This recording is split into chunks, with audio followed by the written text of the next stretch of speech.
Hey, what's going on, people? This is your man Big A, and this is Smoking with Big A.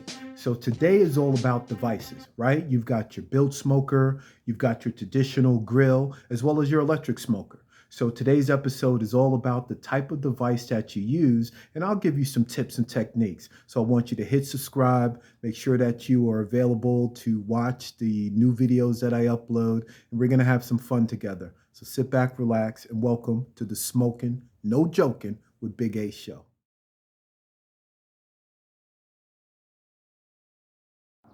So this right here is your traditional type of barbecue grill. Now, if you're going to be smoking meat, the goal is to push all your coals over to one side. You could push them to the back, right, like this, or you can push them to the front. The goal is to not have the coals hit the meat directly. So the rule is, for every 10 coals is about 100 degrees worth of heat. So that would be 20 coals. And what I do is I layer it. It'll be 10 coals, my wood chips, 10 coals like that.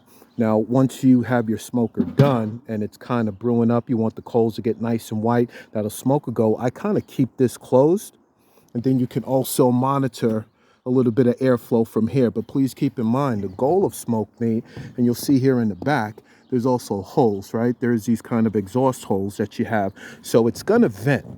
So keep that in mind. Your traditional grill, it will vent, but you want to keep it closed so all that smoke is contained.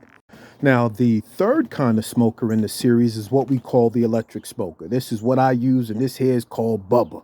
Bubba be smoking some meat, y'all. So the size of it is pretty good. You get the 4 racks in there. I've done 2 whole chickens and 4 full racks of ribs. I mean, this thing can hold some. And there's only 2 settings that I'm really worried about. Once I hit the power, it's all about temperature and time. Temperature and time. And when we get into the series where I talk about the wood chips, and I'll also include temperature and time, and that'll come right after seasoning meat. Now, the last little tidbit that I'm going to give you is based off of weather.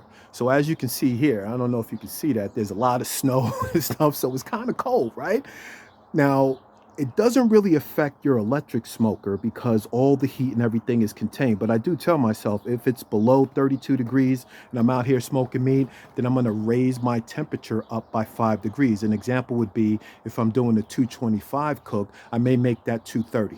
And of course, if it's minus below zero, you want to raise it at least 10 additional degrees because your smoker would get kind of cold, and that's going to affect the overall internal temperature. The same thing with your traditional grill. So if you've got that traditional grill, you can see it there in the back there, you want to make sure that your traditional grill also compensates for the temperature outside because, I mean, it's metal. So it will get cold as well as it will get hot.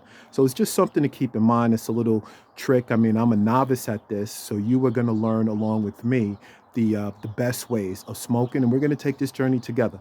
So thank you for tuning in. This is the Big A Smoking, No Joking show, and the next one that I'm going to upload is all about wood chips, right? So your wood chips got a meaning, and it can really affect the flavoring of your meat.